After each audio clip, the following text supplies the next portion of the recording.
আমি সরকারকে ধন্যবাদ জানাই যে বাচ্চা মরে গিয়েছে সে বাচ্চার বাবার কাছে আমাদের সরকার গিয়েছে। আমি প্রশংসা করছি, বিগত সময় এরকমটা দেখা যায় রে। আল্লাহ এই সরকারকে, আমাদের দেশকে সুন্দরভাবে পরিচালনা করার মতো সেই তৌফিক দান করুক। মিডিয়া পুরাপুরি তোলপাড় যে রামিসার ব্যাপারে মাত্র 7-8 বছরের মেয়েকে ধর্ষণের পর আমাদের চট্টগ্রামে গতকালকেও একটা ঘটনা ঘটছে।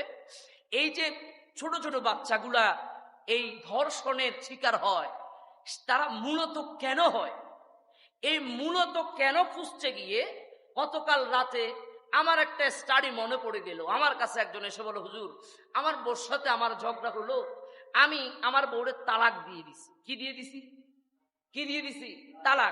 তালাক দিয়ে দেওয়ার পরে এখন আমি কি করব, আমার মাথায় ধরতেছে না। 3টা মারে দিছি ছক্কা, এখন কি করব?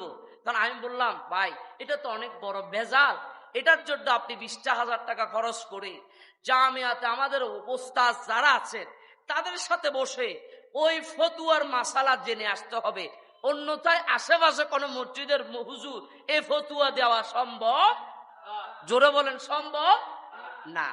এখন মুফতির কাছে গেলে ফতুয়া পাবেন, আপনার টোক্কা মৌলবীর কাছে গেলে ফতুয়া পাবেন, 500 টাকা দিয়ে আপনার বিয়েটা হালাল করে দিবে, এরকম মৌলানা আছে না, জোরে বলেন আছে না?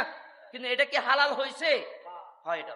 তো এই হালাল না হওয়ার পরে কিছুদিন পরে তাকে আমি যখন রাস্তায় দেখলাম, সে আর আমার কাছে আসে নেই, সে আবার আমাকে বলে, হুজুর আমার আরেকটা সন্তান হয়েছে, আপনি একটু দোয়া করিয়ে।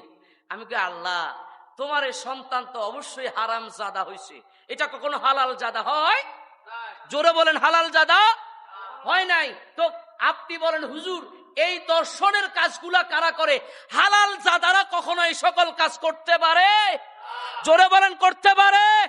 এরকম যাদের দুর্ঘটনাতে বাচ্চা হয়ে যায় এই সকল সন্তান গুলাই দর্শন করে। কথা বলেন ঠিক কিনা?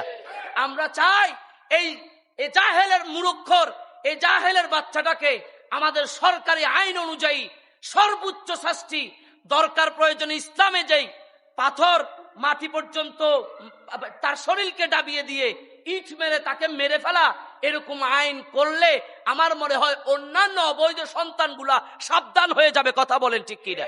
আরো জোরে বলেন ঠিক কিনা? আমরা এই আমাদের মুক্তিযুদ্ধ কেন্দ্রীয় জামে মসজিদ থেকে আমরা এটা নিন্দা জানাই। আমাদের সরকারের, আমি সরকারকে ধন্যবাদ জানাই যে বাচ্চা মরে গিয়েছে সে বাচ্চার বাবার কাছে আমাদের সরকার গিয়েছে। আমি প্রশংসা করছি, বিগত সময় এরকমটা দেখা যায় রে। আল্লাহ এই সরকারকে, আমাদের দেশকে সুন্দরভাবে পরিচালনা করার মতো সেই তৌফিক দান করুক। আমি কারো পক্ষ বিপক্ষ বলছি না, আমাকে বলবেন না হুজুর আপনি এর দালালি করছেন ওর দায়, না, যে যেটা করবে মিম্বরে তার প্রশংসা করা দরকার। কথা বলেন, আরো জোরে বলেন। আল্লাহ আমাদেরকে সঠিক বুঝার তৌফিক দান করুক।